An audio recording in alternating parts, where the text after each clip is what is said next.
Can I have a roll call, please? Thank you, Chair. Commissioner Jim Anderson, Present. Commissioner Roger Anderson, I'm here. Commissioner Joe Clark, Here. Commissioner Justin Cummings, Here. Chair Manu Koenig, Vice Chair Rochelle Lather, Commissioner Eduardo Montesino, Alternate Commissioner Lonnie Faulkner, Here. Alternate Commissioner Kimberly De Serpa, Present for Manu Koenig. Alternate Commissioner John Hunt, and Alternate Commissioner Fred Keeley. Chair, we have quorum, and Commissioner Roger Anderson will act as the chair on behalf of Manu Koenig. This is an unusual situation. Both the chair and the vice chair are not able to make it today. So Joe asked me to chair the meeting, and it'll be fine. Okay, so the officers report. Thank you, Chair. Welcome back, Commissioners, from our summer recess. As a reminder, our meeting is being conducted under a hybrid model. So members of the public have the option to join us in person or virtually. Today, we're here at the Watsonville City Chambers.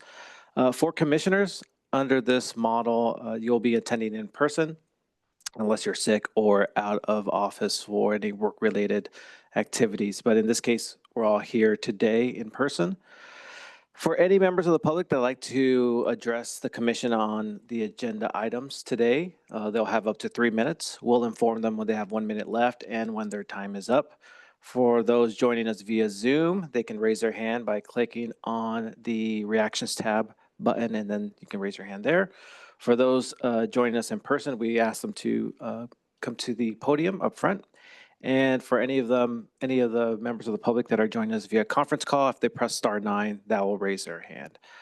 Commissioner, again, Chair, we have all the commissioners here and present, so a voice vote would be appropriate, but I'll defer to the chair if there's a reason to do a roll call vote.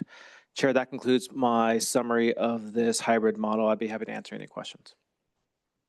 Are there any questions from the commission? From the people in the audience? Okay. So no further questions. We'll pass on to the next item. The adoption of minutes.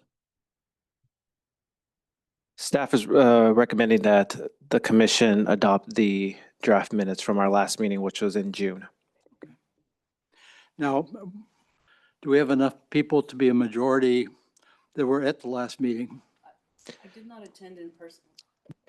I did not attend the meeting in person, but I did listen to the meeting in its entirety. Yes, and our legal counsel can chime in, but it is staff's understanding that the commission has taken action on this document. So whether or not you were in attendance does not affect the impact of your voting on the draft minutes. So yes, Chair, we have enough to have an approval if the commission decides to approve these minutes. And Chair, I just wanted to concur with Mr. Serrano. Commissioners can approve the minutes even if they were not at the meeting if they wish to. And this is Commissioner Faulkner, and if it's appropriate, I move to approve the meeting minutes for June. Are there any changes? You said there's a small change in the minutes.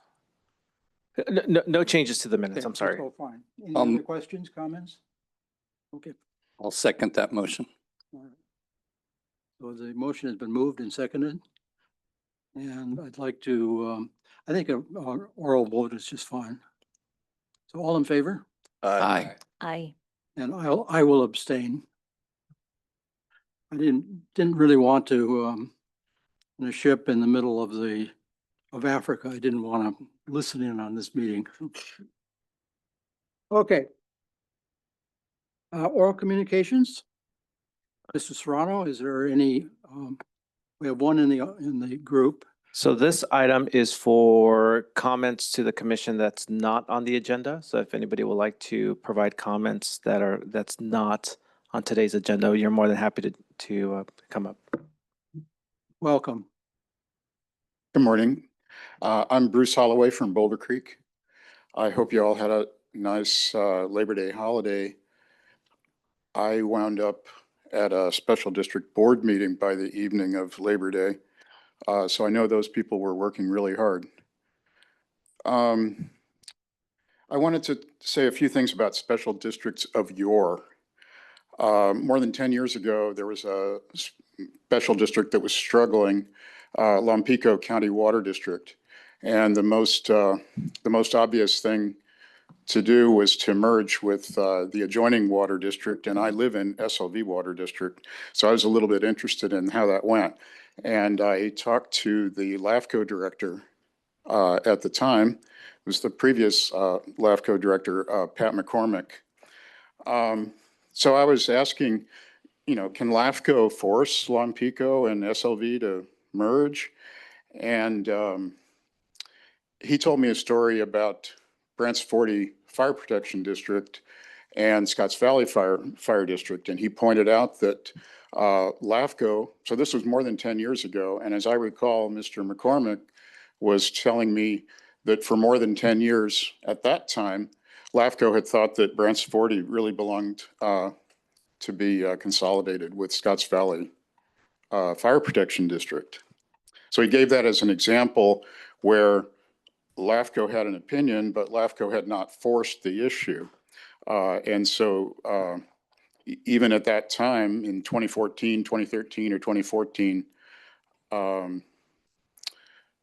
LAFCO had this belief, but didn't force them to go together. Well, anyway, I observed the whole process with Brant's 40, and I guess my observation was that Brant's 40 tried to save itself by passing a parcel tax in 2016 that was Measure T. And at the time of the merger, the eventual merger, that tax was still in effect. So I guess my advice to special districts would be always put a sunset on your parcel tax just in case you get merged into another district. I found out Monday night that that the Scotts Valley Fire Board actually rescinded the tax about a year ago. So as far as I understand it, this year, Brant's 40 is not paying the tax. The other thing about Lompico Water District was that they withdrew from CalPERS. And that seemed like a really bad decision to me. The terms are very onerous when a special district withdraws from CalPERS. And as I recall, they completely withdrew, but the county administrative officer, Susan Moriello at the time, jawboned CalPERS, got Lompico back in before the merger with SLV Water District. Thanks. Thank you. Thank you. Are there other contributions from the audience? Chair, we do not see other requests at this time. Okay. All right, thank you. Thanks for the advice on the parcel taxes and the like.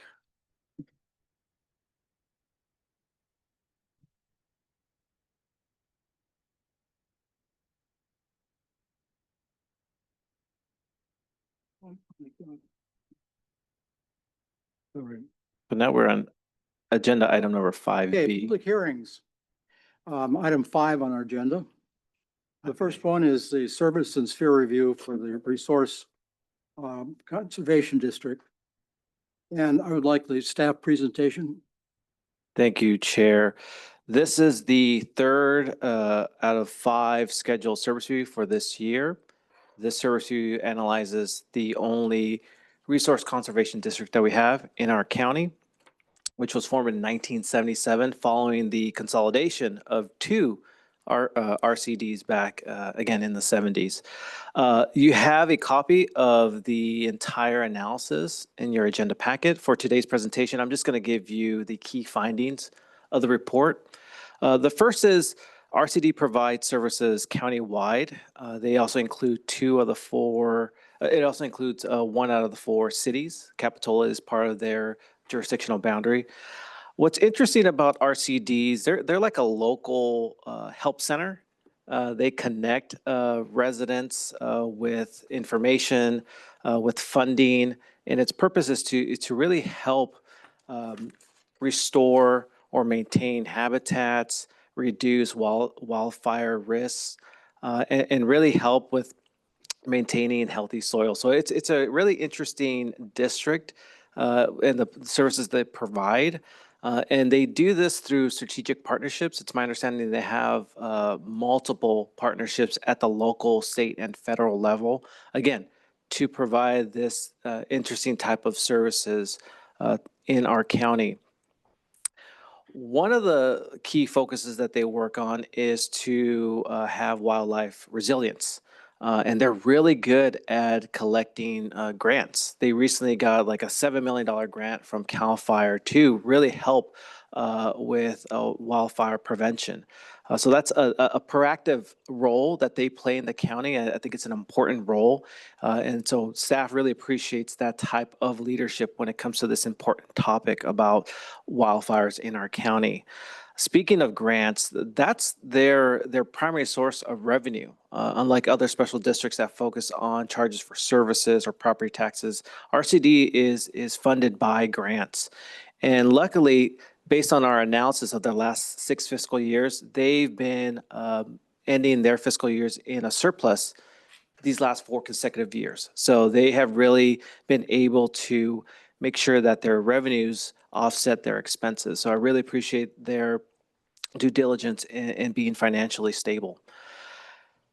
As part of LAFCO's analysis for all local agencies in our county, this is kind of more of a staple evaluation, is we look at their website to see how transparent they are. State law does require all special districts, independent special districts, to have a website and maintain specific information on that online resource. There's 20 benchmarks that the state requires. And RCD's website covers 15 out of those 20. So they only have some minor items that they need to include. One of those is having a link or a copy of LAFCO's service review. So that's something that we're recommending to RCD as part of this service review, is to have a copy of this report once this commission adopts it. The last key finding that I want to bring up to the commission is that, again, this RCD is county-wide, so their sphere kind of reflects that. We have a county-wide sphere. Staff is recommending that we reaffirm that sphere boundary just to reflect their services that they provide in Santa Cruz County.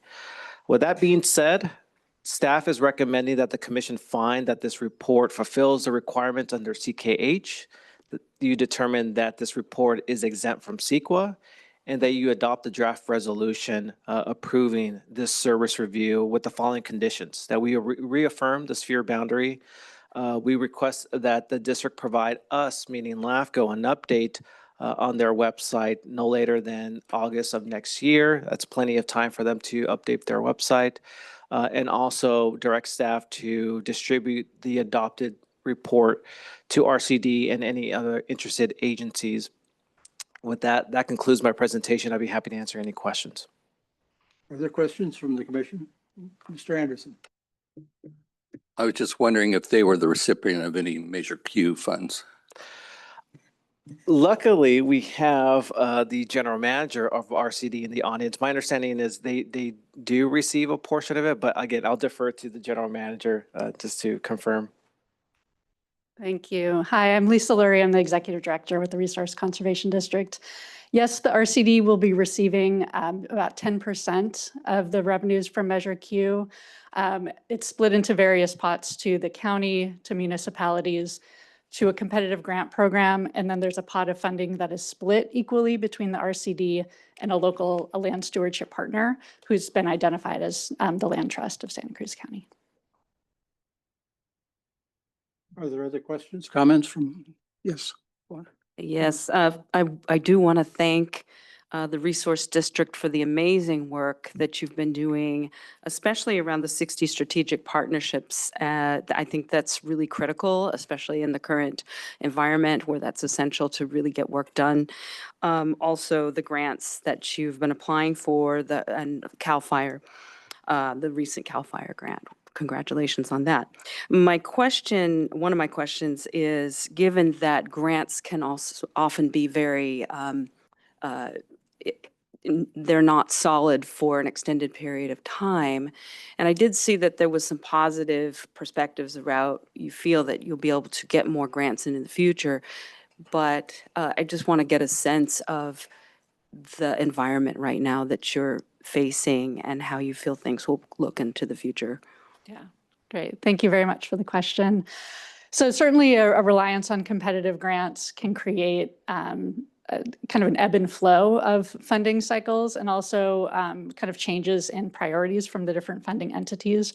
Right now, we're primarily state funded through state grants. So with recent changes in federal funding, fortunately, we haven't been as directly impacted by that.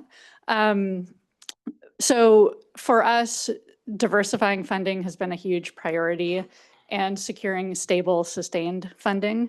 So we've been doing that through interagency arrangements. We have a longstanding partnership with the Pajaro Valley Water Management Agency, for example, that sustains a lot of our water conservation programs and ag assistance programs. We're also entering into partnership with City of Santa Cruz Water Department for long-term salmonid habitat restoration work. And then certainly Measure Q is a great example of sustained local funding that will play a heavy role in providing some core baseline programmatic funding for the RCD. But we recognize the vulnerabilities of being too heavily dependent on any one particular source of funding. Thank you. And I do have another question. Is that okay? I understand that your sphere of influence does include those cities, Watsonville, Scotts Valley, and the city of Santa Cruz. What are the pros and cons? I know there was a notation in terms of the potential future of trying to bring them in, annex them into this resource district. What are the pros and cons, and is that something that we're seriously going to look at in the future? So that's been a recommendation in our service reviews, the last several service reviews. So yeah, as you mentioned, the incorporated cities, except for Capitola, while they're in our sphere of influence, are not within our jurisdiction. We have a lot of partnerships with those cities and with residents within them. So we do a lot of partnership work that serve those populations. And it's certainly something that we're considering, and we'd be open to those dialogues to really think through what are the pros and cons and possibilities there in the future. Thank you so much. Are there other comments? Thank you, Lisa, for being here today, and thank you for this great report. I just want to say that in the last 8 months, I've been participating in the program Spotlight Stewardship, which really highlights the work of the resource conservation districts in our region. And it's been really interesting and eye-opening. And thank you for the good work that you do to preserve habitat, endangered species, fire protection, that kind of thing. It's very, very helpful, not just for large scope projects, but for average homeowners that need help. Your agency in particular has been very, very helpful to my office and my constituents, and I thank you sincerely. Thank you very much. Yes, I encourage all to consider that Spotlight Stewardship Program. It's a great opportunity. Are there other questions from the commission? I have one. I'm curious what types of projects you're doing about wildfire. It's and in particular, how visible can this be in terms of allowing people to actually get insurance in the wooded areas? So amongst our different program areas, we have a program focused on forest health and wildfire resilience. And for over a decade, we've supported the no-cost chipping program, which supports residents in the wildland-urban interface for defensible space creation. That has been funded through a series of different grants and partnerships. It serves on average over 400 households annually in that defensible space creation. So that's a core program. And then we also do landscape scale projects on helping people to help the land for wildfire resilience. So strategic field breaks, vegetation management, all with an eye for how can we be supporting land managers in maintaining and managing vegetation in a manner that's in concert with ecological needs and actually also creates uplift for habitat. So for example, doing a lot of work in sensitive sandhills habitat to both reduce fuel loads and also restore habitat for those sensitive species. And with those projects, we're working with public land managers, with, for example, San Lorenzo Valley Water District, with some of our nonprofit partners like land trusts and also with private landowners. So a key to those projects is being able to work at scale across property boundaries. So a lot of the work that we do is kind of the groundwork of building those relationships, having that communication with landowners across property boundaries, then working to bring in technical experts on designing projects, permitting projects, and then bringing in the financial resources for their implementation. So Joe mentioned the latest CAL FIRE Forest Health Grant that we've secured. That's $7 million that will support over 800 acres of strategic land management for wildfire resilience over the next 5 years. Fantastic. Thank you. I'd like to open the hearing now to, there's another question? I do have one more question. This is more specificity around language, and I just, on page 16,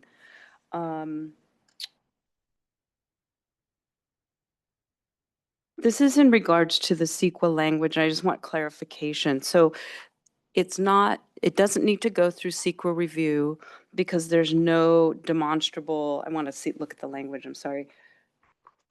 Because it's indicated as it does not have significant effect on the environment. The thought that came to mind here was that my hope is that it actually has significant positive effect. So my question is it only because it's not significant negative effect that it does not need to go through CEQA, or is it not any significant? Yes, so this, because we're talking about the service sphere report, that is not a project. We're not proposing any development. We're just doing our analysis as part of this document. So this document is exempt from CEQA because it's not related to a specific project or development or any type of Thank you. impact to the environment. That's the reason why it's exempt. Thank you for the clarification. But Chair, I will note that I want to extend staff's appreciation to Ms. Lisa Laurie for all her work that she's been doing. She has a lot on her plate, but she's always available for LAFCO staff. And I believe that the reason why this report is so detailed and robust is because she really took a lot of time and effort in making sure that this report reflected the good work that the district's doing. So I really just wanted to take this time to thank her because I really appreciate everything that they're doing for our county. Thank you. Okay. So now I'll open it to other public comment. Is there anyone waiting online? Telephone? Chair, there's no request online for comments on this item.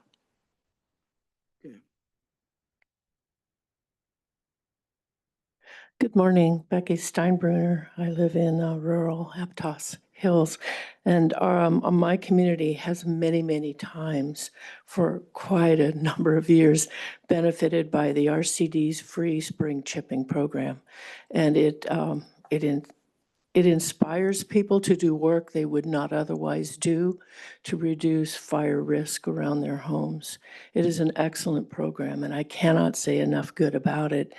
It has been problematic for small communities, such as my Firewise community, to get funding for projects in our Firewise community through the RCD. I did attempt to do that, and at that time, this has been maybe 5 years ago, the RCD, we met and we walked the project, and it looked like a go. And then 2 days before the grant application was due, they said, no, we don't want to work with Firewise communities at this time. So I suspect that environment has changed now because there are over 100 Firewise communities in the county of Santa Cruz.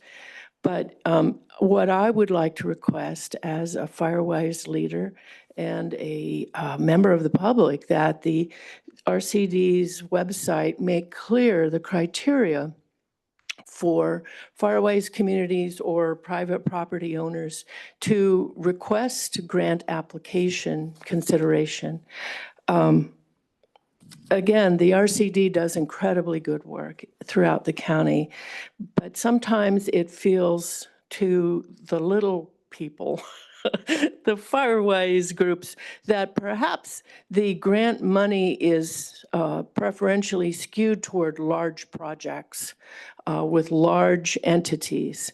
And having a certain amount of that money, especially since Measure Q money is coming through, I'm happy to hear that. I wish it were more for wildfire reduction, because it was part of the ballot for Measure Q. That a good amount of money be set aside for small projects, such as a Firewise community, to reduce fire, and that those criteria be clearly indicated on the website.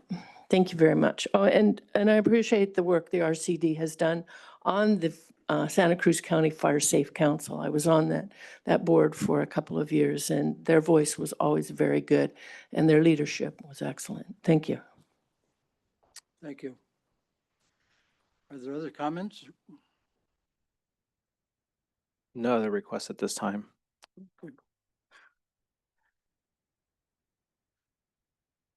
Good.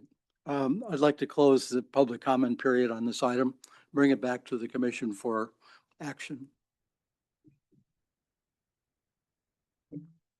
Yes. I'll move the staff recommendation. I just want to thank you all for your hard work on this too. Commissioner Lonnie Faulkner, I second that. Okay. So the motion has been moved and seconded. Are there any other comments from either the commission or the public? Okay, all in favor? Aye. Aye. Okay. Opposed? Passes unanimously. Thank you.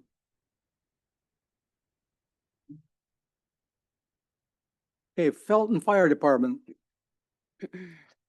And this is an important item, and I'd like to get a staff report first of all. Thank you, Chair. Back in June, your staff provided a status update on all the fire-related projects that your staff was working on. One of them was us monitoring the situation at Felton Fire. During that discussion, staff initially recommended that we work on a governance report identifying possible options for the fire district to consider. We initially scheduled that to be presented to this commission in September. During commission discussion, this group decided that there was urgency. There was a need to get this report done sooner rather than later. Therefore, the commission directed staff to work on that report in June and provide it to Felton as soon as possible, and then provide an update to the commission in September, which is what has occurred. After that meeting in June, your staff worked on this report. At the end of June, we had a draft analysis completed. And to ensure that we had an accurate and useful document, we provided a draft copy to the affected fire agencies, including Felton Fire, to ensure the accuracy of the report. And that way we reflect their positions on the options we identified. After that analysis or that evaluation by the affected agencies, LAFCO did finalize that report and present it to or distributed the report, the final version, to Felton Fire in July. That report is attached to your agenda packet. I will just take a minute to explain the intent of the report. We identified 12 possible governance options that range from maintaining as a standalone fire district and LAFCO staff's recommendations on how to address the current issues that the district is facing, to looking at contracting with neighboring districts or even reorganizing, something that we've been seeing a lot lately in this county. So we identified 12 options. There are other options that were not considered, but staff believe that those were 12 that were possible. We took it one step further and we ranked them based on the likelihood of it being successful. Now, though that ranking and these options do not require Felton Fire to choose the number one option. We just wanted to provide a resourceful document and analysis for them to consider. One of the issues that we saw with Felton Fire that we've seen with a lot of fire departments is the lack of a robust admin staff. So it's hard for them to do this type of analysis when you don't have staff to do it for you. So LAFCO felt that it would be proactive to do this type of evaluation and provide it to them. We did, because staff does feel like there's a sense of urgency, because what we've seen with PV fire and what we saw with Branson 40 fire is that time is of the essence. So we did include a deadline for Felton Fire to initiate one of these options, regardless of which ones they wanted to do. The deadline was October 6th. This was not meant to force Felton to do something. It was more to encourage them that we need to show the residents and the public that we're doing everything we can to address these issues. So that's the intent of the deadline, to ensure that we are working on a possible solution or solutions. As of this morning, right before this meeting started, I did get a letter from the Felton Fire Protection District indicating that they are exploring two options that they want to run concurrently. Option one, their primary option, is to maintain as an independent fire district, which is something that LAFCO staff also feels that it's possible. So they're going to look into that. One of the key issues as part of that component is passing a tax measure, because one of the issues with Felton Fire is they are heavily dependent on property taxes. And when they were formed back in the 60s, 70s, with this volunteer model, the property taxes were sufficient to cover the costs. But as you know, costs continue to rise and their property taxes kind of stay the same. So we're starting to see this gap. So it's hard for them to get a full-time fire chief and additional staffing. So they're looking into a property tax measure. So we'll see if that is approved by the residents. But as a safety net or a contingency plan or a backup plan, whatever we want to call it, they also want to look at reorganizing with a neighboring agency. So in the event that this property tax measure does not pass, we have this other option already in place. So very similar to what we saw with Branson 40 fire. They reorganized with Scotts Valley Fire, but their intent was to, can we try to keep our fire station? Can we stay as an independent fire district? So Branson 40 concurrently looked at a property tax measure, but also had this reorganization with Scotts Valley Fire in parallel. That measure failed, but because we already worked on this backup plan, we were able to successfully reorganize with Scotts Valley Fire. So that's very something similar to what Felton Fire is looking at, very similar to what we're seeing with PV Fire. So again, this is not a new idea, but I think it's a smart idea, because you make sure that, hey, well, let's go for this primary option, but if it doesn't work out, we have the second option ready to go to. And that's what LAFCO wants to see. Our main concern is that the residents get adequate fire protection and emergency services, regardless if it's Felton Fire or someone else. That is staff's concern, and I feel that Felton Fire is being strategic and proactive on making sure that they also have adequate fire protection and emergency services. So we have a same goal here. So now it's like, what's the right tool to reach that goal? So that is the latest update from Felton Fire and LAFCO's efforts. Staff is recommending that the commission direct staff to continue working with Felton Fire. Again, we want to be a resource for that district. We want to make sure that we are the facilitator in discussions with the neighboring fire districts. So LAFCO has a role to play here. And I feel that we've been able to build a good working relationship with Felton Fire and the neighboring fire districts. So this is an opportunity for us to help any way we can. So, Chair, that concludes my presentation. I'd be happy to answer any questions. Other questions from the commission? A question, you may have mentioned it, but was the second choice to consider partnering with Zienti, or was it another agency? So as you can see on your screen, here are the 12 options that we identified. So possible reorganization partners would be Ben Lomond Fire, Boulder Creek Fire, CSA 48, which is County Fire, Scotts Valley, and as you mentioned, Commissioner Faulkner, Zienti Fire is an also possible partner for them to reorganize with. So we don't know yet what the second, that will be incoming. So that is yet to be determined. Okay, So we thank did you. have a meeting yesterday with the fire chiefs, and we kind of posed that question. And we are all monitoring what Felton Fire is doing. We're at least for LAFCO, we're rooting for them, and I think the other Valley fire districts are doing the same.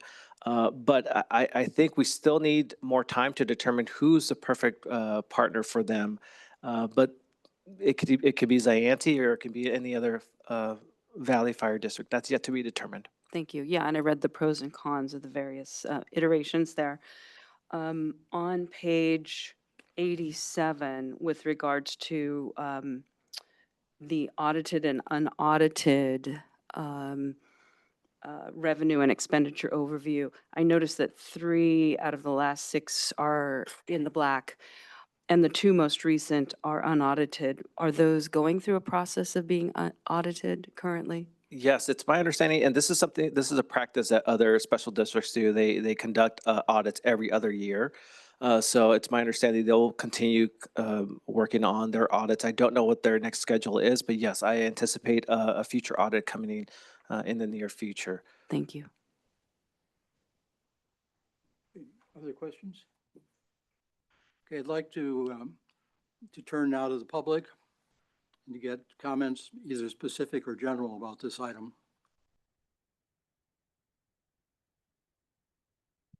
Hi. One of my observations is that Felton Fire gets about $1 million a year property tax. I think that's probably their most valuable asset is $1 million a year.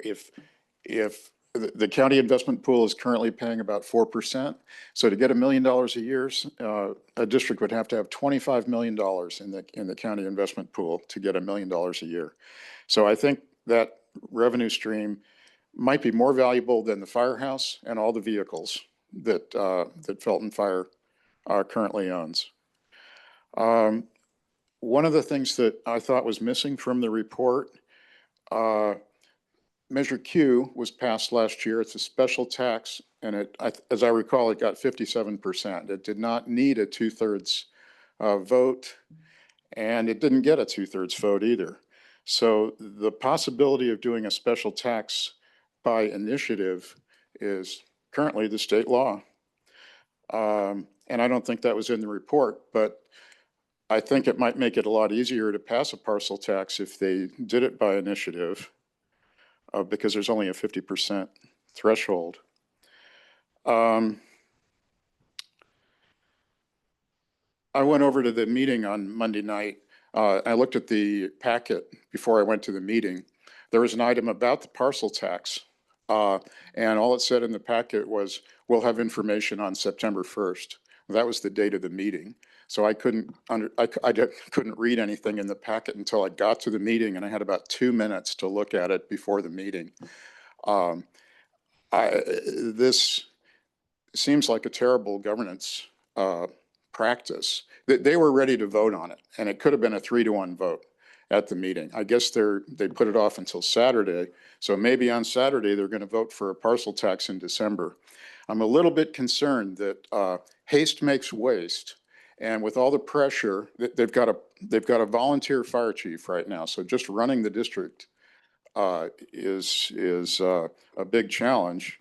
And then there's all this additional stuff about reorganizing the district.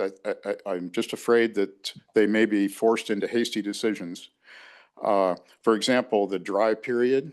There's something in the report about dry period. Well, under the state constitution, a fire district can borrow up to 85% of its expected property tax. And this is a common practice. Central Fire did it for years. I looked last year. Apparently Scotts Valley Fire District is using this method. Felton's not even into that yet. And even if they started borrowing it the way that Scotts Valley Fire District is doing this year,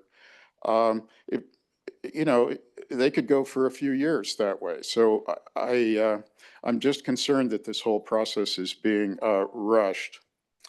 And the CalPERS termination is a big part of that. Thanks. Thank you.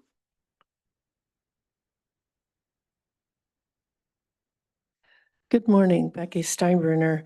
I first of all want to say that I have submitted 2 pieces of correspondence about this that were not included in your as correspondence in your packet, and I'm troubled by that because I saw Mr. Serrano's notice that a report regarding Felton Fire had been sent out, but you did not meet in July. You did not meet in August. And that's when all of this has happened, with an October 6th deadline to Felton Fire, with, I think, a threat that says if you don't decide by then, LAFCO will. That's a threat. And as you know, LAFCO does not have jurisdiction to do that. So I'm troubled by that, and I'm troubled by the fact that my correspondence was not included in your packet and not made available publicly, because I was questioning that. And also, the report was not easily found on the LAFCO site. I finally did find it under notices. So this sense of urgency, I think, is not being explained. And Commissioner Jim Anderson, you need to be speaking up because you're on the Felton Fire Board and you're privy to a lot of this information. I also went to Monday evening's Felton Fire Board, and like Mr. Holloway, questioned the sense of urgency and the rushing. And we were told by Chief Blum that he had met with Mr. Serrano and that it was an urgent thing because if this $700 per parcel tax fails, it needs to be locked in step with the next available thing, and that would be likely the consolidation with CSA 48, and that is already on a timeline that we're not seeing here publicly, but that Chief Blum alluded to Monday night at the board meeting. And he said that's what's driving this, and that's why we have to get this on the ballot by December 9th. I think this is wrong. I think it is wrong to push a fire district like this without the jurisdiction that LAFCO really has. And Felton Fire has formed an ad hoc committee, and they have gone out and asked other neighboring fire districts. None of them are interested, except Boulder Creek. They don't want to be the primary, but if there is other consolidations considered, they would be interested in being involved. So there's a lot that's not being presented here. Unfortunately, it seems that Chief Blum is not able to be here, but I do understand that Mr. Serrano will be at the September 15th Felton Fire Board meeting. And Mr. Anderson, please speak up because you know a lot about this. And it was divulged that, you know, the $700 per parcel tax might not apply to all parcels, but that's not clear. It's being rushed, and I worry about that. $700 per parcel is a lot. We don't know yet if that would be only developed parcels or a 50% assessment on undeveloped parcels. It's too rushed and too muddy. And with that unclear level of information and a $700 per year in these economic times, it will not be transparent or accountable to the public. Thank you. I brought a printed out copy of my correspondence that did not get included in your packet. Please I'll give give it to that to Mrs. the Serrano. clerk here. Okay, is there someone else who would like to address the commission? Chair, there's no other request in person or on Zoom. So no further public No comments. further. Okay. But Chair, do you mind if I just provide additional context You're for welcome. the commission? I just want to clarify that this commission directed staff to work on this report and provide it to Felton Fire as soon as possible. It was an expedited step. So it's not your staff went rogue and decided to complete this report behind the commission's direction. No, you directed staff to work on this report. So I just want to make that clear. And staff has fulfilled that request from the commission. I'm providing you an update today as requested by the commission. Second thing is I have major concerns about the indication that LAFCO is threatening Felton Fire to reorganize. That is not the case. Yes, state law does give LAFCO the statutory power to initiate dissolution, to initiate reorganization, to initiate consolidation. We have the power to do that. But in my 17 plus years, that top-down approach is not successful. I've seen success, this commission has seen success when we collaborate with the affected agencies. The ones that are struggling are the ones that LAFCO staff really takes to heart, and we help them. For example, Branson 40 Fire, they were struggling. They were down to one person on duty. They had an interim fire chief that LAFCO had to encourage them to step in because they didn't have anyone else to lead. And we gave them the option. You can turn things around, provide LAFCO a strategic plan, or if not, consider reorganization. And if you decide not to take any action, then LAFCO will use the statutory power to initiate, not to finalize. We don't have the power to just force agencies to consolidate or reorganize, but we have the power to initiate, meaning get the ball rolling, start the process. We still have to go through these legal hoops. But again, this commission has the power to initiate changes of organization. And so we provided that choose your own destiny type of options to Branson 40 Fire. And they were able to successfully reorganize with Scottsville Fire. They initiated that reorganization. They adopted a resolution to do that. LAFCO did not. But again, we let them know that if you don't take any action, we may have to do that on your behalf. Same thing with what we saw with the Parks and Rec districts, with Opal Cliffs and Alba Rec and Park. In our service review, we indicated that those two were really struggling, and we gave them the options. Turn things around, develop a strategic plan, or consider initiating a reorganization. And we'll give you a deadline. We'll give you 6 months. And if you decide not to take any of those two options, LAFCO may exercise the option to initiate on your behalf. What happened with those two districts? Alba Rec and Park said, LAFCO, thank you for identifying these issues. We want to turn things around. Can you help us with that strategic plan? And we did. And they turned things around. They were able to hire a general manager. They were able to adopt a budget. They were able to adopt bylaws and policies with LAFCO's assistance. They were able to do that because LAFCO helped them. Opal Cliffs, they looked at it and said, you know what? It may be better for our residents if we reorganize, dissolve ourselves, and annex into CSA 11, which is county parks. So they initiated that process. LAFCO encouraged them to do something. And if they had no action, then LAFCO may have to step in.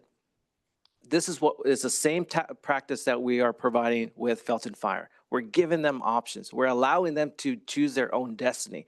But there is urgency here. You just heard they are working on with a temporary fire chief. As you know, you can't operate a sustainable district or a city with a temporary help, with a temporary city manager, general manager. That's just not sustainable.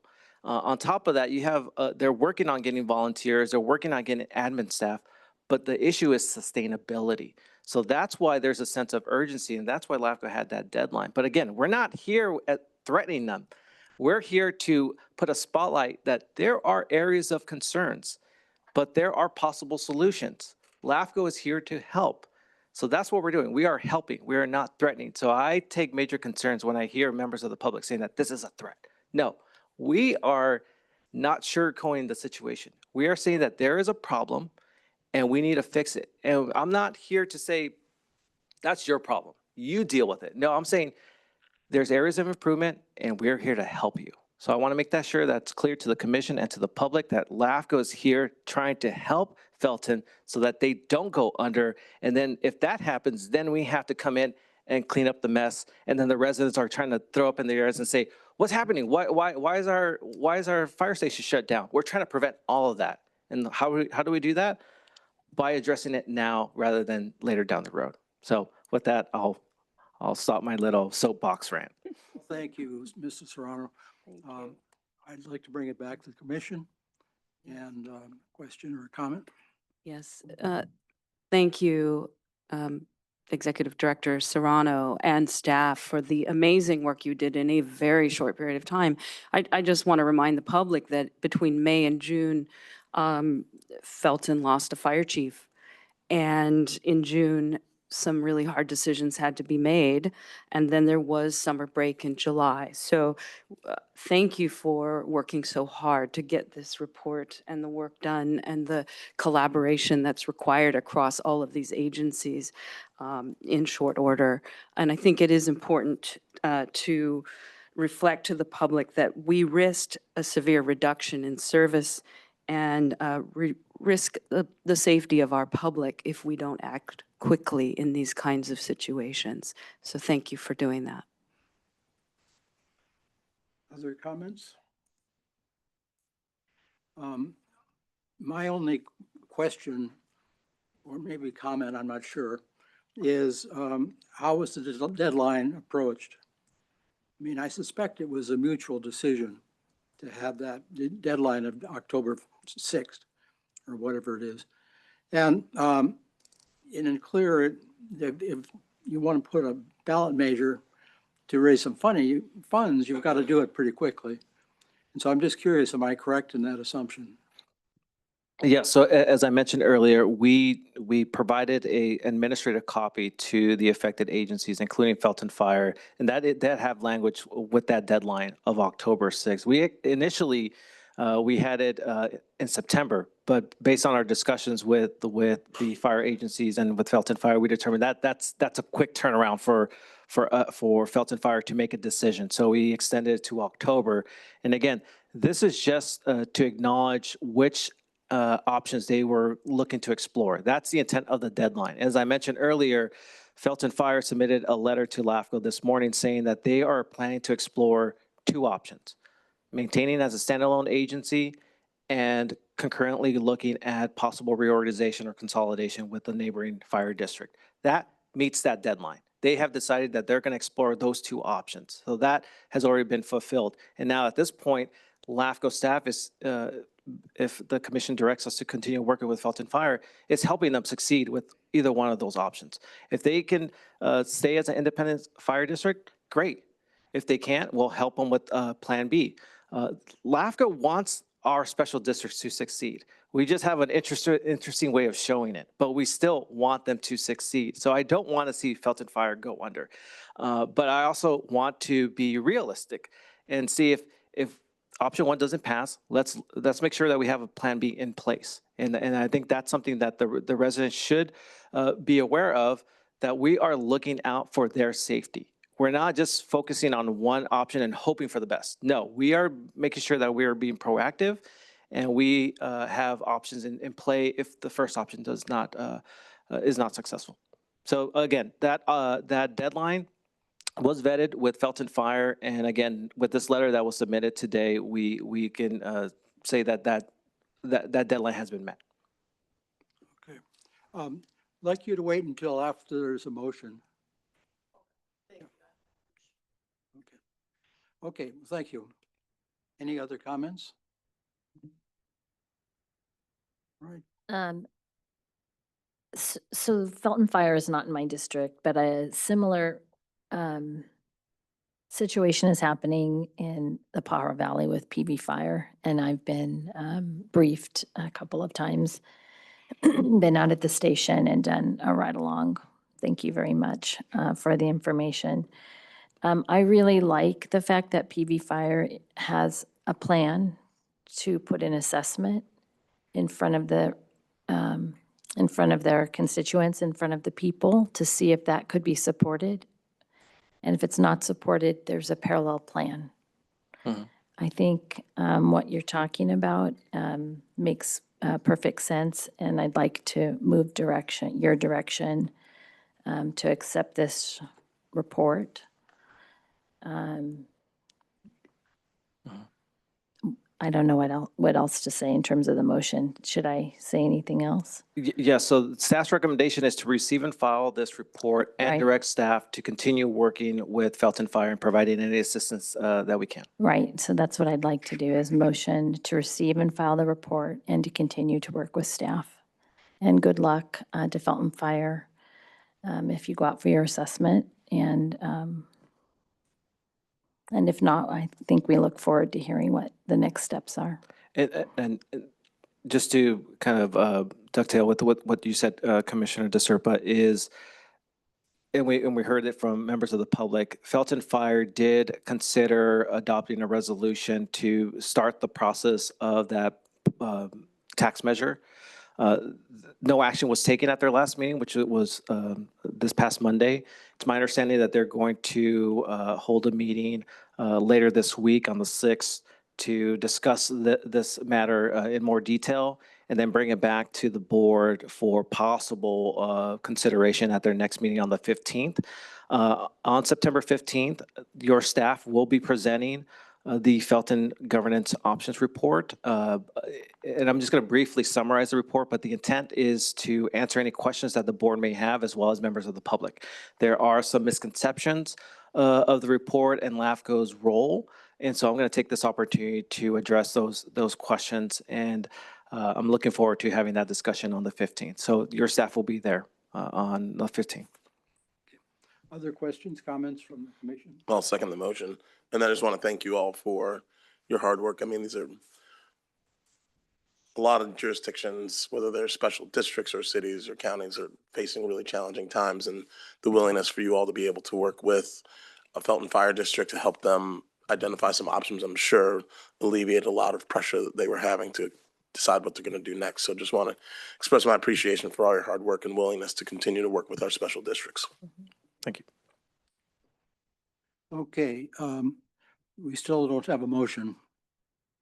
We had a motion by Commissioner motion Serpa, now? seconded by Commissioner Cummings.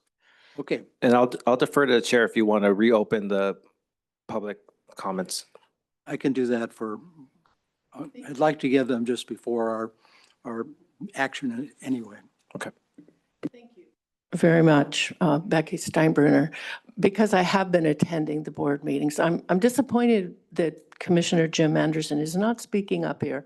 Maybe you're going to recuse yourself because you are on the Felton Fire Board. But what I clearly heard and have heard at the last two Felton Fire Board meetings is that they do not feel that this report issued by LAFCO accurately describes what is happening now. With Chief Blum coming in, he has completely changed the culture of Felton Fire. And they now are looking at possibly having to cap the number of volunteers that they bring on board and train. They've got 22 trained now. They are responding very well without assistance from other neighboring fire agencies, doing complex rescues at Garden of Eden. And so I don't want to dismiss the report, but what Chief Blum stated in the board meeting, the first one that I went to on August 8th, I think, is that it does not accurately reflect conditions now. And so this sense of urgency is maybe somewhat not as urgent now as it was when the report was done. And I'm not saying that we should just go away and let it go. This has caused Felton Fire to take some good actions and evaluations. They are looking at pursuing a consultant to help them establish a strategic plan. So it has given good impetus, incentive to move. But, and I also want to say that the board voted to pay a stipend to their chief, Chief Blum. It's not a big one, but it's $2,500 a month. Please correct me, Mr. Anderson, if that's not true. And they were going to vote on this resolution ordinance to proceed with the $700 parcel tax, which will require a 2/3 level of approval. Unlike Bransford-Forty's Prop 218 action that was a 50% plus one with a weighted vote.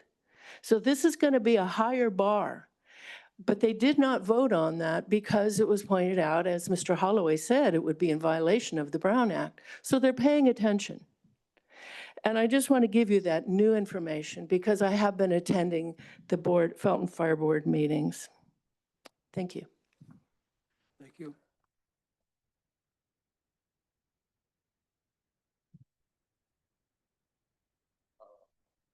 To elaborate a little bit about what I said about CalPERS. Lompico was in similar situation and they made a similar decision to withdraw from CalPERS. The actuarial reports for Lompico at the time said that their unfunded liability was about $300,000. And over the course of the year, after they initiated that decision, CalPERS said 500,000, 700,000, 900,000. I guess at that point, I kind of went into the office to look at all that to see how that was. What I found out Monday night is, I mean, the report has $1 million option and a $1.4 million option. And it's the same sort of thing. Felton Fire has an unfunded liability right now, according to the last actuarial report, of about $300 and some thousand. So when you withdraw from CalPERS, they triple your unfunded liability. It is such an onerous, the terms are so onerous, I don't think anybody should do it. Honestly, I don't think anybody should do it. So I question the decision that they've made already. And here's what I think they need to do. It's pretty clear that if they terminate, I guess March is the end of a one-year period, and if that's their choice, they're going to have to pay $1 million. So the way I would look at it is, in year zero, you take $1 million hit. And my question is, when's the break even? If you take $1 million hit in year zero, when's the break even? So what I'm saying is, how much do you save in year one? How much do you save in year two? How much do you save in year three by withdrawing from CalPERS?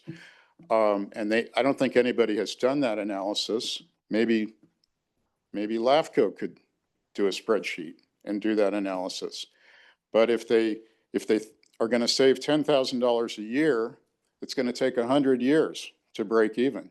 If they're going to save $30,000 a year, it's going to take 30 years to break even. If they can save $100,000 a year by pulling out of CalPERS, it's still going to take them more than 10 years.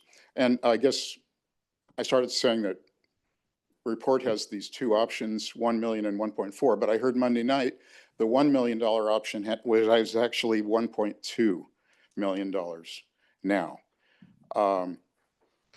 So I'm kind of concerned with this CalPERS issue. I think a lot more time needs to be spent on it. And maybe LAFCO can help with that. Thanks. Okay.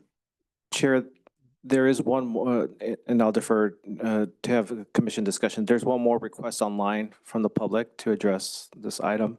I'll defer to you if you want to continue the public comments. Well, just on behalf, I'm not the board chairman, so I don't speak for the board, but Ms. Steinbrenner is correct in some of the things, but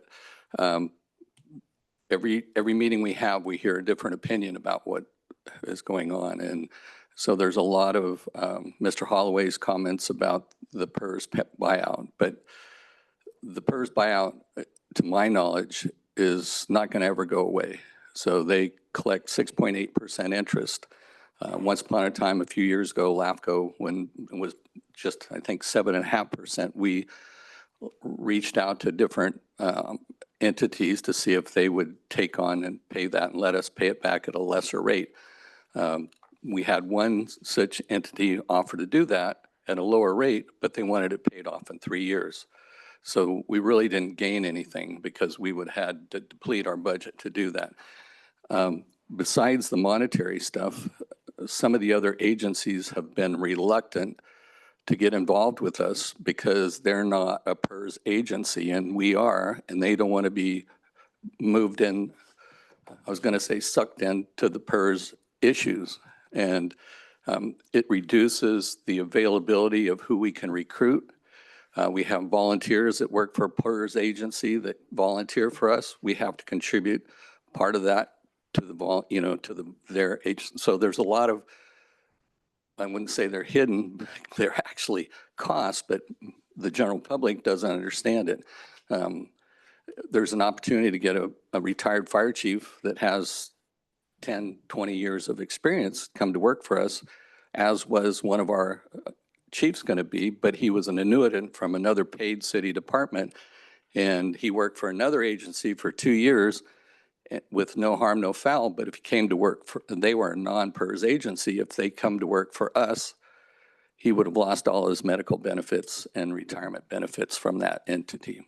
So there's a lot of reasons besides just the money that we are looking at removing ourselves from PERS. But we do take seriously every comment that comes into. One was alluded, though, if you pass a ballot measure, it's a year before you get any of that money. So that's another thing you have to consider. If we have a robust department now. We have an administrator that's very sophisticated. He's revamping all of our financial processes and just our whole board packets and stuff, which you can't do overnight, but he's working diligently on that. So we have a lot of moving parts right now, and we're just trying to do the right thing as we can. But the board understands that it's not a mandate from Mr. Serrano. It was a date on a piece of paper, but Mr. Chief Blum chose to characterize it as one, but we all know on the board, because I have been a LAFCO member, that it's, you have to have a place to start. So we're working on that. We've made a lot of the milestones and stuff, and we hope to continue more. But we're not working in a vacuum. We're meeting every 2 weeks and gathering information. And part of our drive for the parcel taxes, we had a big meeting and it was well attended by the residents of Felton. And there was a lot of support for parcel tax. Just as a point, the Felton Fire Protection District has never had a ballot measure. Some of our other districts have had ballot measures in the past. And they've both usually been successful. We people in Felton currently pay probably the lowest price in the area as far as for their fire protection. So it's not unreasonable to expect if they want to improve, they're going to have to pay more. So thank you. Thank you. Chair, I just want to add, yes, we have one more request, and it's actually a commissioner from San Mateo LAFCO. So I'm going to ask her to unmute herself, and she wants to provide comments on this item as well. Hello? Ms. Virginia? Joe, yes, thank you. Thank you for allowing me to speak. As Executive Officer Serrano said, I'm also a member of San Mateo LAFCO. I'm also on 2 special district boards, the Menlo Park Fire Protection District Board and the San Mateo County Harbor Board. And I just want to thank Santa Cruz LAFCO for the work that you're doing on this, because I can tell you from the 2020 CZU lightning fire, I think the area, this Felton area, North Santa Cruz County, was one of the most vulnerable areas. And Menlo Fire was actually brought in to kind of help bring in extra supplies, like a water tiller, for example. And I think that the work that y'all are doing in Santa Cruz LAFCO right now will affect a wider area, because your county in that area abuts 2 other counties, San Mateo and Santa Clara counties. So I think you just need to continue on this path and get input from the public, which you've already done. But at the end of the day, changing or even restructuring your fire service is never an easy topic. But I do think that your LAFCO is trying to find a solution. And I just wanted you to know that you have regional impacts with this decision and how you move forward as well. The fires are not confined to one county. And I just want to thank y'all for doing the work that you're doing. Thank you, Madam. Thank you. Chair, there's no other requests to address the commission on this item. I do want to just give a couple more points. Yeah. Yep, give me 1 second. There we go. I just wanted to acknowledge the improvements made by Chief Blum and the Felton Fire Board in recent times. So yes, this report looked at a snapshot of the issues that Felton Fire is facing. But since then, they've made some improvements. They've got some more volunteers, and they've hired admin staff to help them. Those are great steps forward. I commend that. But the issue is sustainability. We're talking about, again, we have a temporary fire chief, and if it's true that he's making $2,500 a month, that's $30,000. You are not going to find a full-time fire chief that's going to do this line of work for $30,000. That's just the reality of today's world. So that's an issue for LAFCO staff. The volunteers, the issue is, it's not a Felton fire issue. It's not even a statewide issue. It's a nationwide issue that the volunteer model is not sustainable. It's great that they have 22 volunteers. Can they keep those volunteers? My understanding is those volunteers, most of them don't even live in Felton. That is a concern for LAFCO. It's great that they're moving, they're getting more volunteers, that they're hiring staff. You're going in the right path, great direction. But the issue is sustainability. And if you can continue that, perfect. That's what we want to see. But historically, and what we're seeing with volunteer fire departments in our county and around the state, it's just difficult because it's so expensive. That's why all the other fire districts that we see have changed their models, and now they're paid staff, because that's the model that's sustainable. So again, I commend Felton Fire for making those improvements. Now we want to continue that momentum. We want to make sure that it's sustainable. And I think getting a tax measure passed will give them additional funding to keep that momentum going. So that's the main concern for LAFCO. But I want to make it clear that LAFCO does appreciate the good work that they're doing. It's just, can they keep it up? And I'll defer to you, Chair. Thank you. Okay. I have just a couple of questions and comments myself. The first one is we're doing an awful lot of fire district work on LAFCO these days. And I'm not sure there are any other soft spots that we have to worry about, but it would be very good to get some sort of report about where is the next crisis going to occur. And and it would be good to have some kind of understanding of exactly, what types of things are going to happen. And the other thing is that I don't think we're the only county in the state that is having these kinds of difficulties. And I'd like to know, is Cal LAFCO or any other organization doing something to organize the type of response that we should be having here? So there's just those items. Now, I don't really want to get into the pension thing. It's very complicated. The question of unfunded liability for CalPERS is very dire.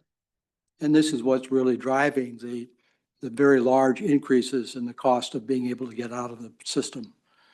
I would also want people to be very careful about thinking about getting out of CalPERS. What's going to replace it? Are people going to be left hanging? Is it going to affect your hiring of people? There are all kinds of other things that have to be done.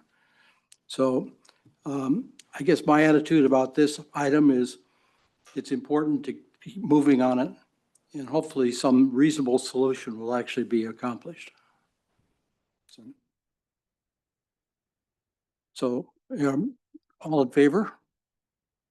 Aye. Aye. Aye. Okay. Opposed?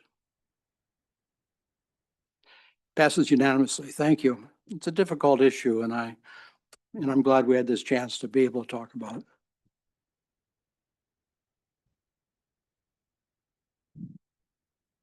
Okay, Pajaro Valley Fire District.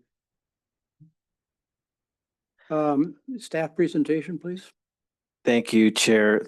As you mentioned, we are working on other fire-related projects, and this is another one. So we did receive an application from PV Fire earlier this year to initiate a reorganization that would dissolve PV Fire and concurrently annex that area into CSA 48, which is commonly known as County Fire. As part of the application, there's a number of statutory requirements to be submitted before LAFCO staff can deem it complete and ready to present it to the commission for consideration and possible action. One of those is a filing fee. So this commission adopted a policy with a fee schedule when we receive applications for any change of organization, including a reorganization, and it's based on acreage. So in this case, this reorganization requires an $8,000 filing fee. PV Fire has requested a waiver of that filing fee, and so we're presenting that for commission consideration.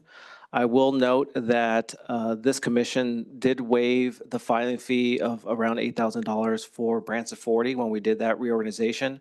But that was part of a condition that if Branson 40 were to successfully complete the reorganization, then we would waive the $8,000, which is what we did. That was a term and condition in the resolution.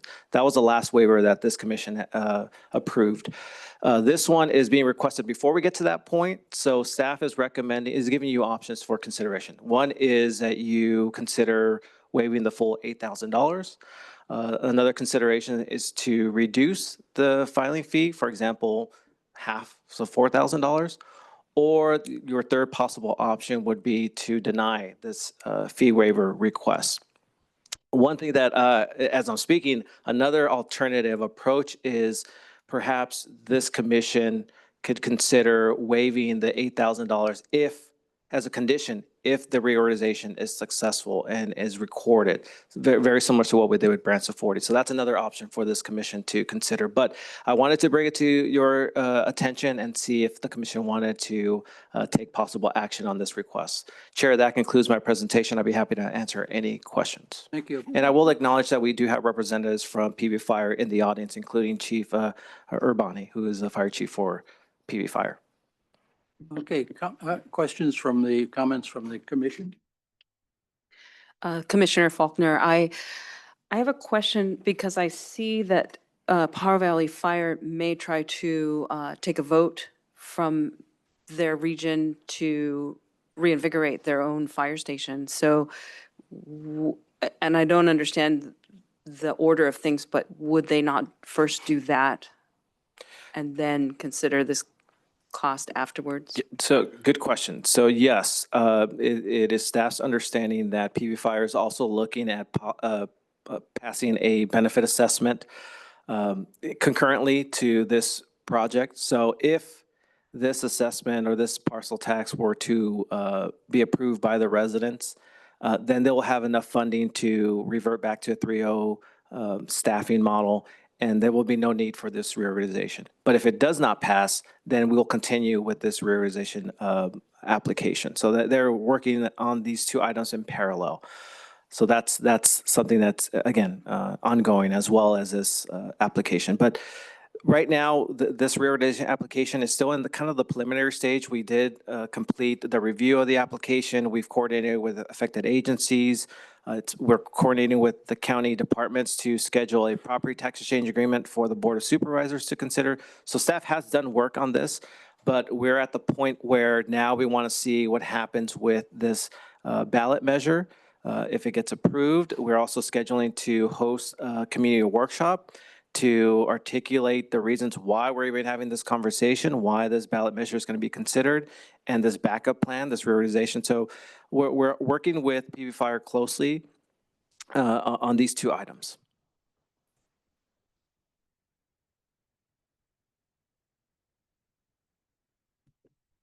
Just to clarify, this would be conditional if the ballot measure doesn't pass. Well, that's this request is for the reorganization application that we have on file. We've been asked for the commission to consider the fee waiver at this time. So regardless of what happens to this ballot measure that they're considering, there's still the question of, are they going to pay this filing fee? And so they're requesting a waiver. Chair. Go ahead. I would like to make a motion to grant the fee waiver of $8,000, similar to what we did with Branson 40. Moving forward, if they need to do a reorganization, I think this would be very helpful. Thank you. I'd like to say. If you can hold on to that for a little bit, I would like to open this to public comment. Well, I have a question too. Okay. So we've talked before, so $8,000 is the actual fee that we require up front. But say they only use $4,000 of it, the other $4,000 would be refunded to the district, correct? That's correct. So what your staff does when we complete any application, we do a cost analysis. So we look to see how much was staff time used, and if there's any funds left over, then we refund that amount.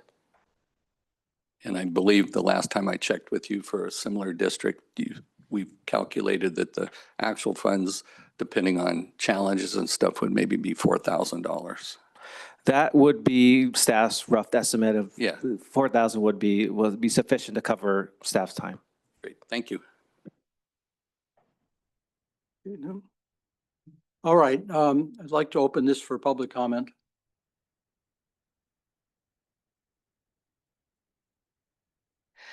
Thank you, Becky Steinbruner. I have suggested to the Pajaro Valley Fire Board that they do apply for waiver because your commission has set the precedent of doing so with the city of Capitola. I think it was $15,000 that your commission waived at the request of the city of Capitola to help them do work that would improve things and respond to some information in the report that was in a LAFCO report for them. So your commission has precedent. I also want to say that we still have not seen the AP Triton report that I think really needs to be here about all of these consolidations. And I understand that that may be coming in October, so I look forward to that. There's a piece of information that is not discussed here and maybe not publicly known, but there is a grid scale battery energy storage project near and within the district of Pajaro Valley Fire. They would be the first responder for that, and it is in their jurisdiction. This is the Seahawk Energy Storage Project at 90 Minto Road. It is in permit application with the County of Santa Cruz. I am aware that in Monterey County, the Moss 300 facility that catastrophically burned in January of this year, owned by Vistra, supplied significant amounts of money to the North County Fire Protection District. That was the first in. And so what we have to ask is, it is pretty much a given that these battery energy storage projects are going to stay with us, be with us. I have been attending 3 CE, Central Coast Community Energy meetings, and also state level meetings. It is part of the requirement for the renewable energy by 2030 the county has set. And so the way to do that with solar, wind, and water energy generation is these battery storage projects. The one at 90 Minto Road is in permitting process. The New Leaf Energy developer, and perhaps our good people here from Pajaro Valley Fire can talk with us about this more.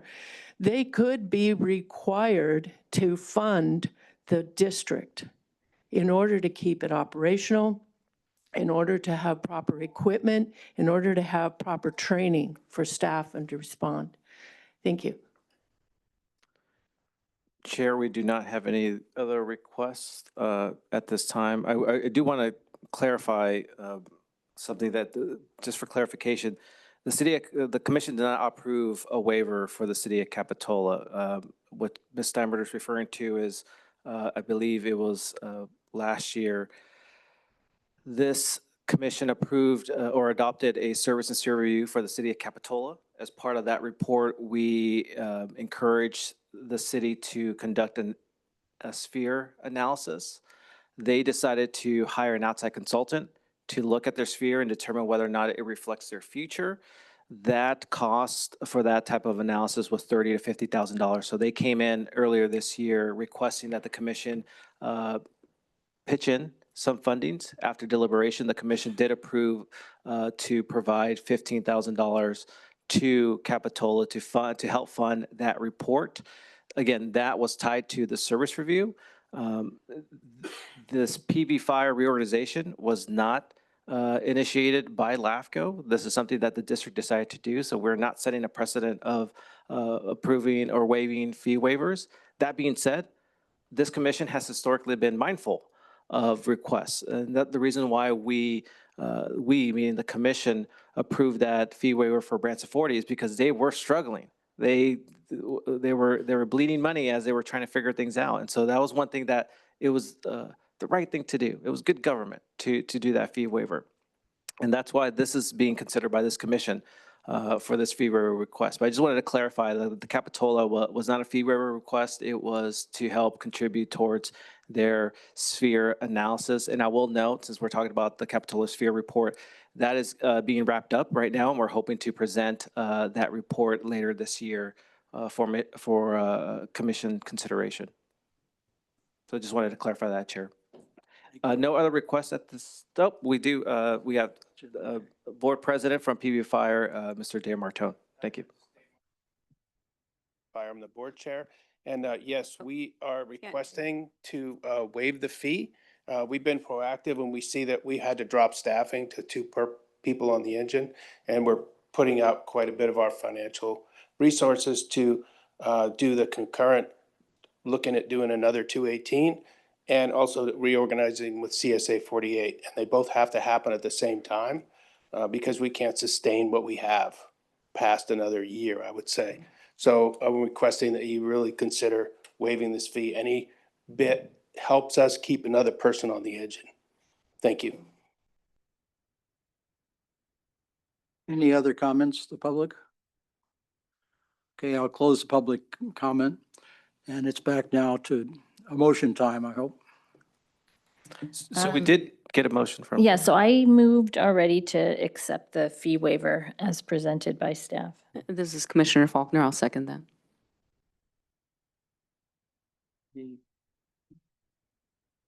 Everybody happy with that? Okay. I kind of like actually the idea of having a fee waiver upon successful completion of it, but I'm not going to push it. Yeah, I'll defer to the commission if they want to have that as a condition, or if you just want to waive it now, or as a condition of a successful reorganization. I'll defer to the commission or the commissioner that made the motion. Okay, so the motion is as the staff has recommended it. Yeah, I think so, because we won't need the waiver, correct? If Pajaro Fire is not reorganizing.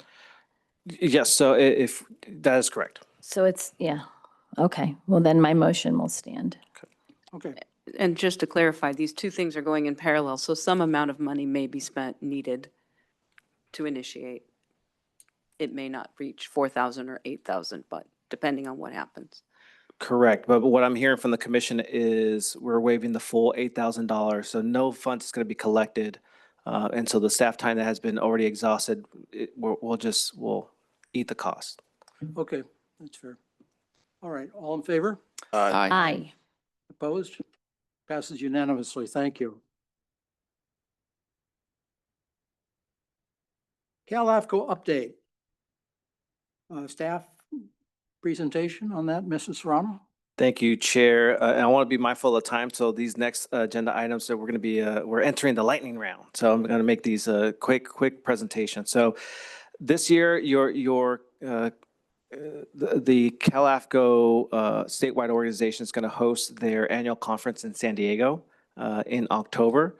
It's my understanding that Commissioner Eduardo Montesino and Commissioner Roger Anderson will be representing the commission at the conference, including your 2 staff members. At that conference, we are scheduled to be guest speakers. Your staff is going to be the host of a pyramid-style game show of LAFCO 101 as the first item at the conference.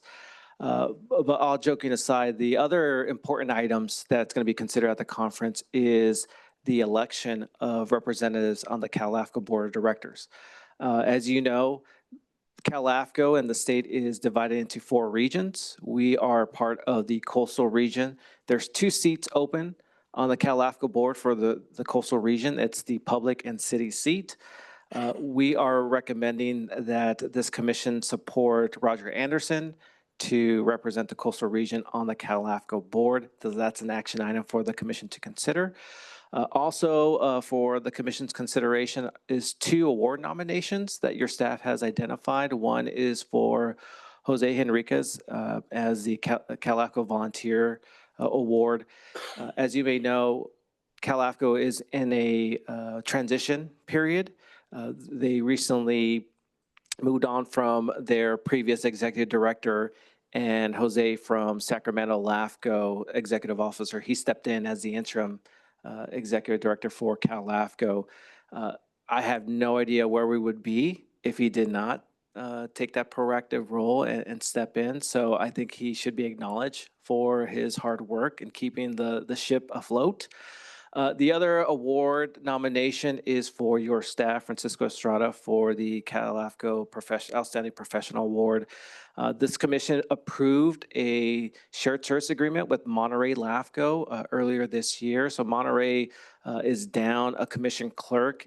And so your staff, not only has he been able to excel on the projects that he has at Santa Cruz LAFCO, he's also been taking time and helping Monterey LAFCO with their admin work. He's currently helping them work on a service review. So he's really grown in year 3, and it's something that I feel should be acknowledged by CalAFCO. So that's why we are nominating him for that award. We also need to, going back to the CalAFCO election, we need to designate a voting delegate for Santa Cruz LAFCO. And since Commissioner Anderson and Commissioner Montesino are attending as well, your staff is recommending that we identify a voting delegate and an alternate, depending on those 3 people. So either the 2 commissioners or your executive officer can be a voting delegate. So staff is recommending that we identify a voting and an alternate.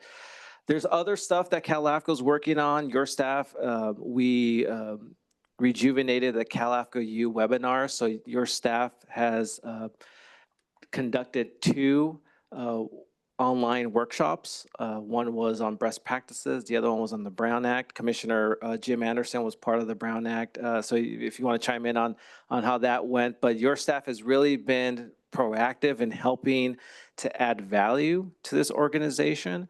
Again, it's in a transition period, but I think they are on the right track. And this report just kind of gives you a full update on all the good work that CalAFCO is doing and the next steps in their efforts at the annual conference. So with that, that concludes my presentation. I'd be happy to answer any questions. Thank you.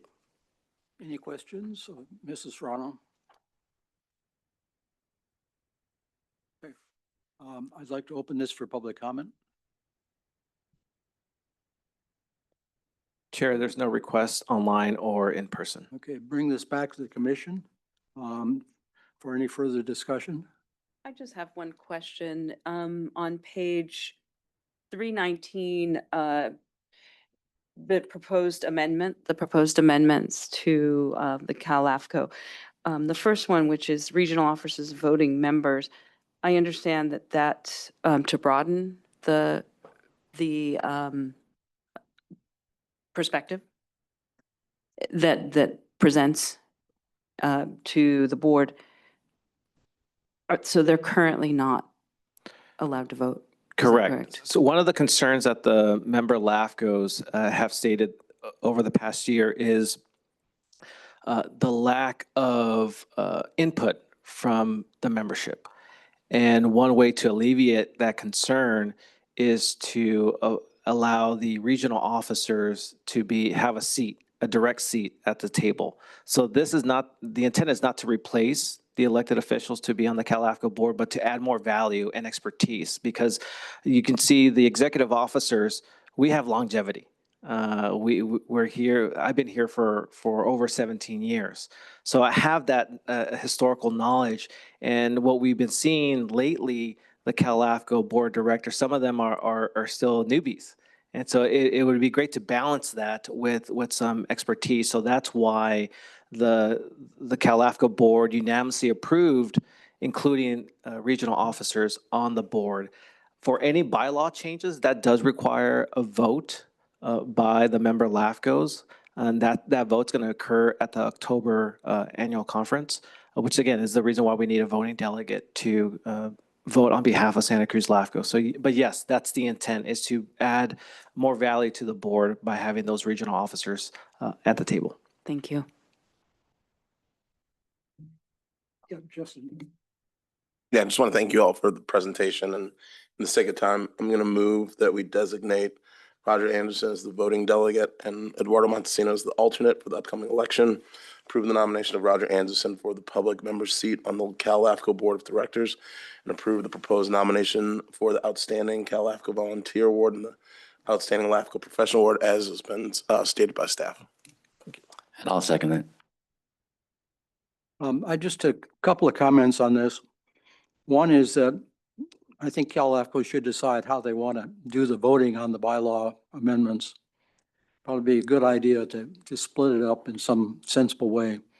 I just remember the last year when we spent about an hour on a simple one word, ended up one word change in the bylaws.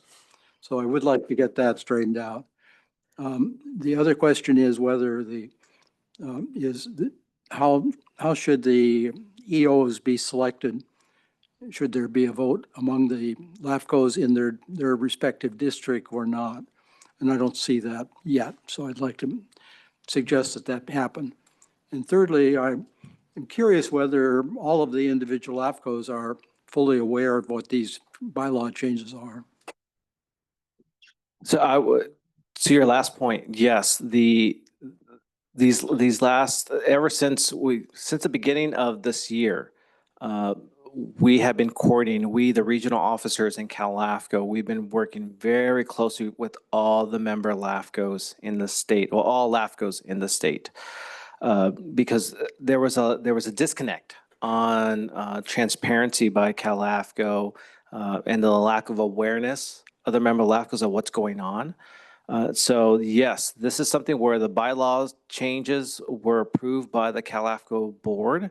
But again, it needs to get official approval by the member LAFCO. So these last couple of months, the regional officers, and I'm the regional officer for the coastal region, I've been working with all 15 of the LAFCOs in our region to make sure that they are fully aware of what's happening with Cal LAFCO, what's being proposed at the annual conference, so that they are fully aware of what is being asked them to consider at the annual conference. And I think that's what was missing these last couple of years, is people being fully aware of what is being completed by Cal LAFCO or what is being asked by them. So this time, everyone's fully aware of what's going on with Cal LAFCO, and they're participating in discussions.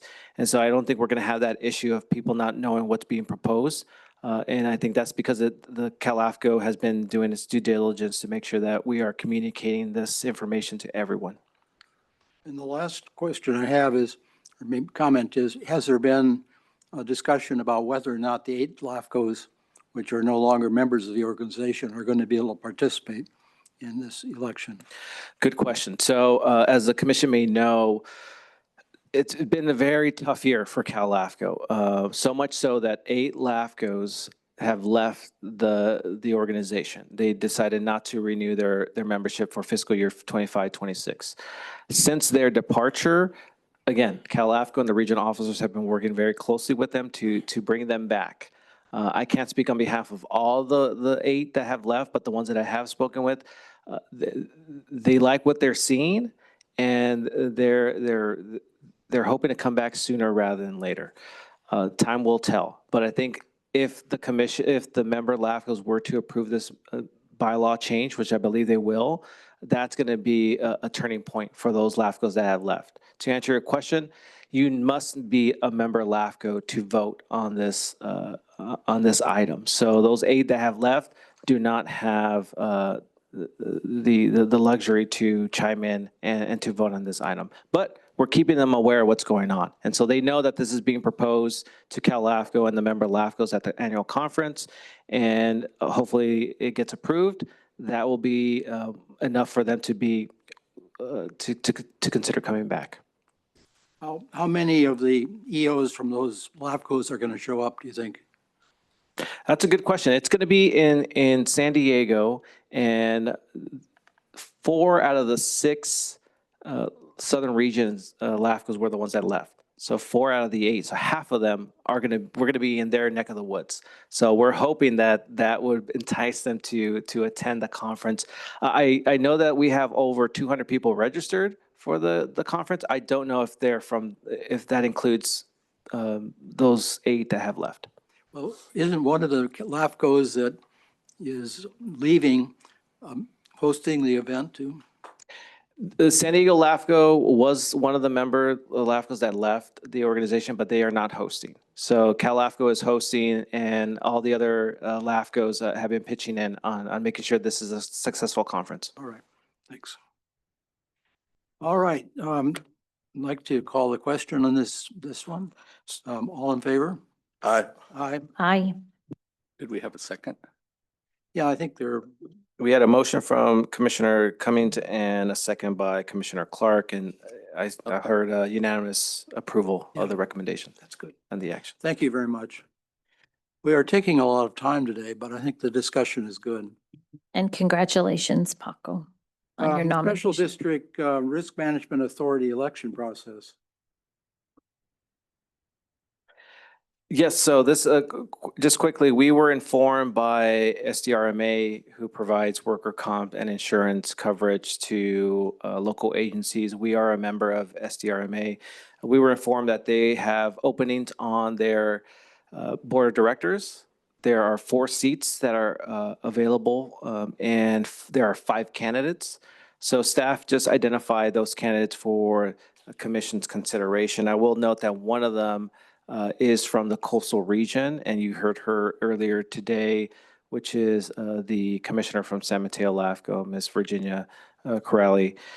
Staff is recommending that the commission consider selecting 4 out of the 5 candidates for the seats. Staff hasn't identified anyone in particular or endorsing anyone, but I'll defer to the commission if you want to vote up to 4 people for those seats. And Commissioner, that concludes my presentation. I'd be happy to answer any questions. Thank you.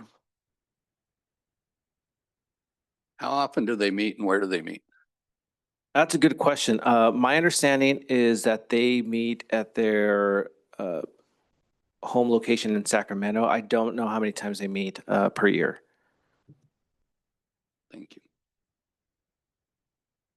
you. Just a thought, when I was going through these candidate statements, I thought that Virginia Chang Corrali, who was on the phone, is a very strong candidate looking at her application. And you say we only choose 4 out of the 5? Out of the 5, correct. Because one of the applications I thought was fairly weak compared to the other 4. And again, up to 5. So if you just want to vote for one, that's completely up to the commission.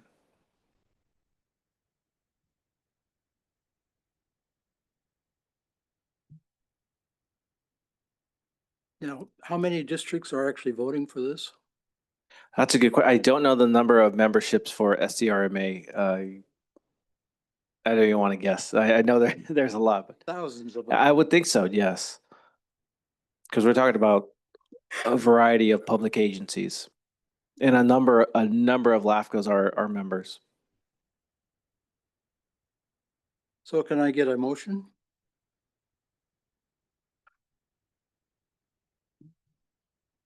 I'm very happy to make a motion. I am a little confused though about what the process is here. Like, I certainly think Virginia Chang Corrali would be a great candidate, and so I'd like to make sure that she is included. But are you asking us to also include some of the other names that are here? Yeah, so I'm not familiar with the other candidates. I do have, Commissioner Corrali, she's also a Cal LAFCO Board of Director. And I've worked with her during the past year. I agree that she is a strong candidate. So if you're asking for staff's kind of information, I think out of those candidates, I would support the commission considering her as a vote. Now, for the other ones, if we don't have information, I don't have information to endorse anyone else. So if this commission just feels comfortable voting for Ms. Corrali, then that could be the only action for consideration today, is just voting for her. But you have the luxury of voting up to 3 other people in addition to Ms. Virginia. Does anyone have any? I guess I'll just maybe suggest, given that, there's 3 incumbents on there and their, willingness and dedication to serve and wanting to continue serving, that maybe in addition to Ms. Chankarali, we also support the 3 incumbents. So I can just make that as a motion. Okay, then I would second that. Okay, any other comments? Just a thought. I think one of the incumbents is what I think is one of the weaker applications. So I don't know these people individually, and I don't have a background on them. I just looking at their applications, the one application that I thought was the weakest was Stephen Rutgers. Steven's not an incumbent. Oh, he's not? Nope. Okay, thank you. Thank you for that clarification. So just for clarification, my understanding is the commission's, the motion and the second is to support Virginia Chang Corrali, Robert Housley, who's the incumbent, Mike Schaefer, who's also an incumbent, and Tom Wright, who's the incumbent. So that's four votes. That's correct. So 3 incumbents and Miss Virginia. Correct. Right, good. All right, any more discussion? I'd like to call the question. All in favor? Aye. Aye. Perfect. All right, move on. The LAFCO meeting relocation. It should be a quick one. Yes, so we are, as you know, we are here at the Watsonville Chambers because the county initially informed us that they were going to start their renovations at the Board of Supervisors chambers.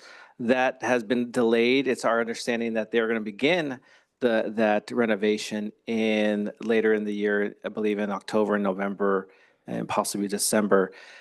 We were scheduled to have our commission meetings at the chambers, but because of those renovations, we need to consider other locations for our commission meetings. So staff reached out to the 4 cities, and we determined that it may be beneficial to have our October meeting in Scotts Valley and our November meeting back here in Watsonville. In November, we will be presenting to this commission the service review for the Pajaro Valley Healthcare District. So it may be beneficial to have that discussion in Watsonville. And in October, the Scotts Valley City Chambers, it's a location that we haven't been there, I think, either in a long time or ever. Their facilities are state of the art, so it'll be great to have a new location. And so those 2 cities have indicated they're available and they're more than happy to host us. So that's staff recommendation for us to relocate our October meeting at the Scotts Valley Chambers and our November meeting here at the Watsonville Chambers. Chair, that concludes my presentation. I'd be happy to answer any questions. Any public comment on this item?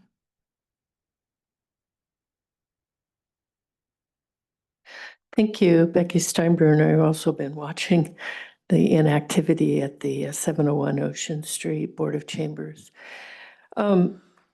I wonder if staff has, I support going to both ends of the county. I think that's fair. But I wonder if staff has investigated the new South County Government Center at 500 Westridge as a possibility. It is a county facility. This is lovely. This is really lovely. But the county also has the new South County Government Center, which may be involved in these remodeling, as I remember seeing, but just asking if you've checked that. Thank you. Thank you. The reasoning why staff looked at the 4 city chambers is because we like to have a dais available for the commissioners. But I think we can expand our considerations of other locations in the future. Okay, so is there a motion? I'll so move relocation. I'll second. Okay, the motion's been moved and seconded. All in favor? Aye. Aye. Opposed? Passes unanimously. Thank you. Legislative update. And I'll defer to our analyst for this one. Thank you, Mr. Executive Officer. Commission, since April, your staff has been monitoring this year's legislative cycle at the state level. And we've been tracking 8 bills that are of interest for Santa Cruz LAFCO. In your staff report, we highlighted 4 that we're just hoping to keep on your radar. SB 5, Infrastructure Financing District, SB 489, the Permit Streamlining Act, Senate Bill 777, Abandoned Endowment Care Cemeteries. This is something that we had highlighted at our last meeting. We're also keeping an eye on. And the omnibus bill, which is non-controversial, and staff did submit a letter of support for the omnibus bill since we felt that it was just kind of technical little changes that need to happen. Currently the process, the Assembly and the Senate, they're voting for bills. They have until the 12th, and then the governor will have a couple of weeks to sign bills into law, or to let them become law without a signature, or to veto, and then there's another process. We will be providing this commission with one more update next month in case we needed to jump on something, to support something, or provide an opposition stance on something. We will give this commission enough time to consider, and then we will submit something if need be. This item is for informational purposes only. There's no action required, but if you do have questions, feel free to ask your staff, or we're happy to follow up after the meeting. Mr. Executive Officer? Chair, that concludes our presentation. Okay. So there's really no action on this Correct. Correct.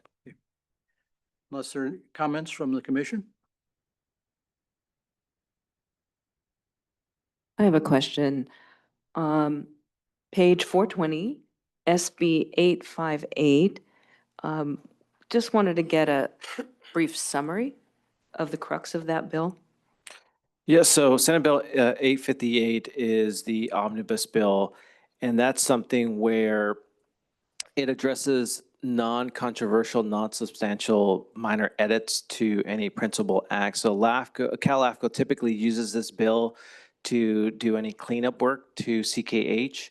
Under this omnibus bill, Cal LAFCO identified 2 minor corrections to CKH, very minor. It was, for example, a typo in one of the code sections referring to an obsolete code section, and the other correction was there was a code section that had 2 numbers that were switched. So we're asking them to switch them to the correct order. And again, they're just minor, non-substantial changes to the CKH Act, and this is the bill that we typically use. We, meaning Cal LAFCO and other local agencies, to clean up their principal acts. So that's the intent of that bill. Thank you. And another question on the next one, AB 1075. I had real mixed feelings about that, and I know Dave isn't here, but Jim is here. And I was thinking, instead of prohibiting them, if you got a fire, you might need all hands on deck, prohibiting access to the private firefighters.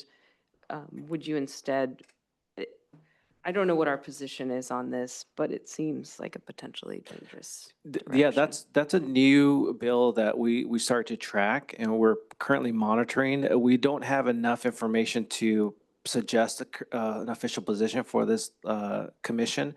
But that's why your analyst indicated that once we gather more information on all these bills, including that one, we'll bring this to the attention at the October meeting and see whether or not we need to take an official position on that matter.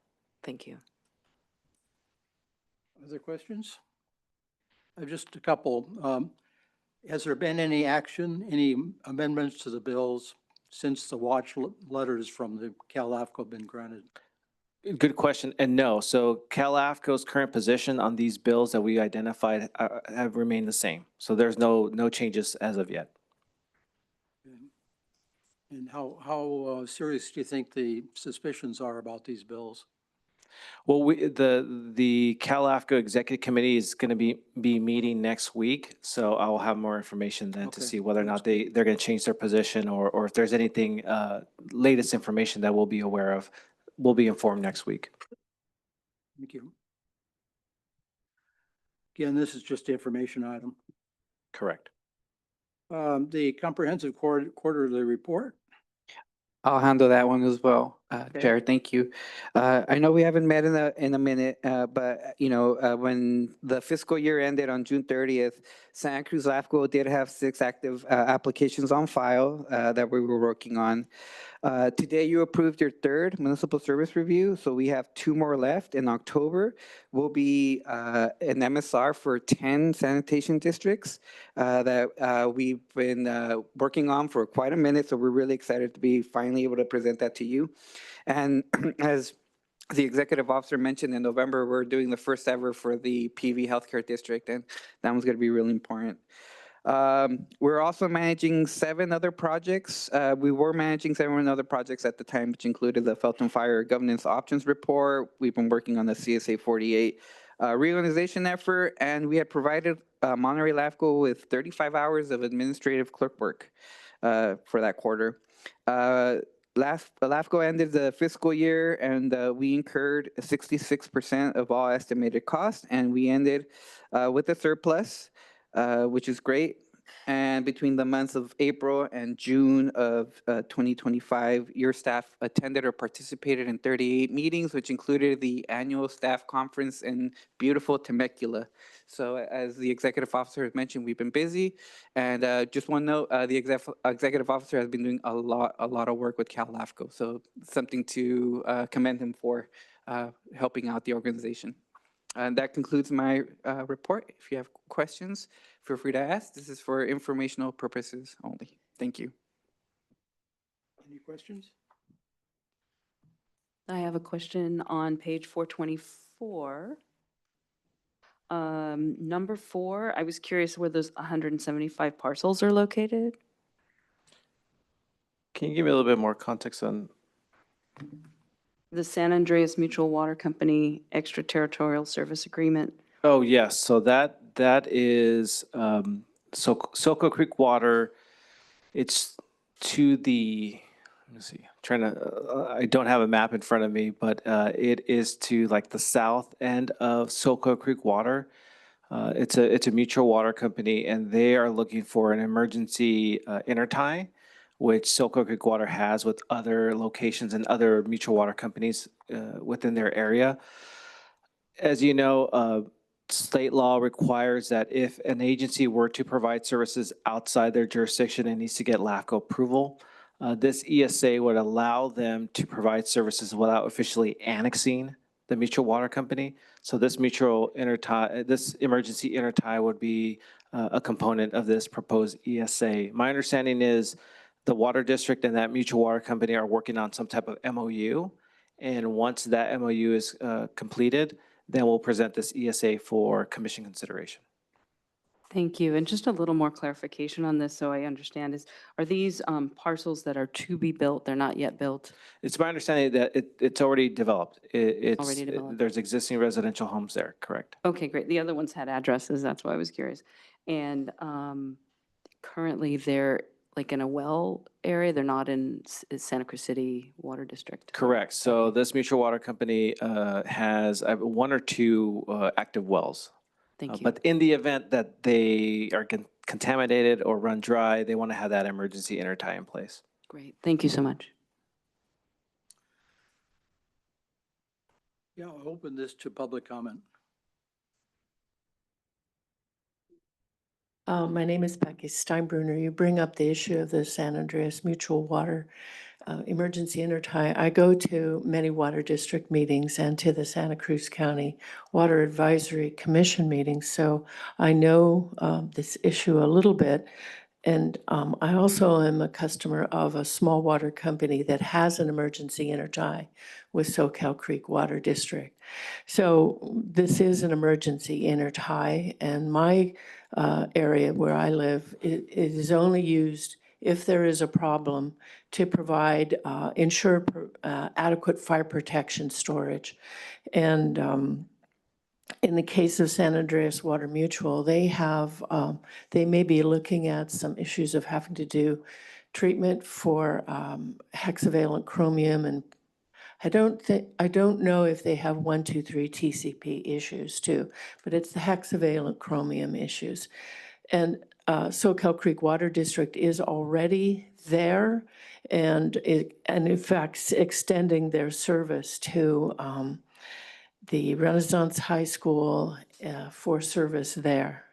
So it was a good opportunity for San Andreas Mutual to hop in, and they're doing very well. They've got a very good system, well managed. It's just an opportunity to improve their level of service in emergency. Thank you.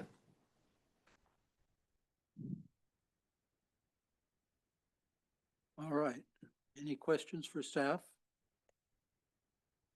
Let's move on to the agenda. Thank you for the report. So, written correspondence. Chair, we do not have any written correspondence to address at this time. Press articles. No staff presentation. We just wanted to indicate some articles that may be of interest to the commission. But that concludes my presentation. I'd be happy to answer any questions. Okay, I assume you want to talk about the correspondence item. Becky Steinbruner. So I did submit written correspondence after your last meeting, and it was not included. So there's for me, I would like to request that LAFCO have a button, perhaps at the top, for correspondence. When I write to LAFCO, it is addressed to Mr. Serrano, and he's so good about responding and trying to answer my question in the correspondence. But my sentiment is that this correspondence should be forwarded to your commission.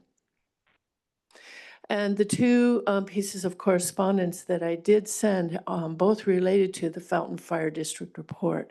So my request as a member of the public is that there is a clear pathway on the website for submitting correspondence that perhaps is not visibly tied to Executive Director Serrano's email, but in fact an online correspondence page that would be kept separate and would perhaps be easier to keep track of and to make sure that it is included in your board packet and publicly on the website. Thank you. Thank you very much. And this is not a complaint against any of these two good people, but it is a problem that has happened before. Okay. So I think that's a solution. Thank you. Thank you. All right. Basically, we've done that. The press articles, there's some interesting ones there, but unfortunately, I don't think we can make any profitable use of our time on them. Commissioner's business. This is just an opportunity for if any commissioners have any business items or any topics they wanted to talk about. That doesn't require action, but just to inform the other commissioners. Yes. I just want to thank you, Executive Director Serrano, for your presentation at the Special Districts Conference last week. It was an excellent conference. I highly recommend any of our commissioners to attend. In fact, the problem was that there were multiple great sessions that were at the same time, and you had to choose between them. So thank you for your presentation. Thank you. Any excuse to get out of the office, I'll take. So yes, I did make a presentation at the annual conference, and this is like the third year that CSDA has asked your staff to present. So we're doing something right. Okay, so I guess we're at adjournment. So I get a motion? Second. Okay. The meeting is adjourned, and I look forward to seeing everyone in the 1st of October. 1st of October in Scotts Valley. Perfect. Thank you. Thank you.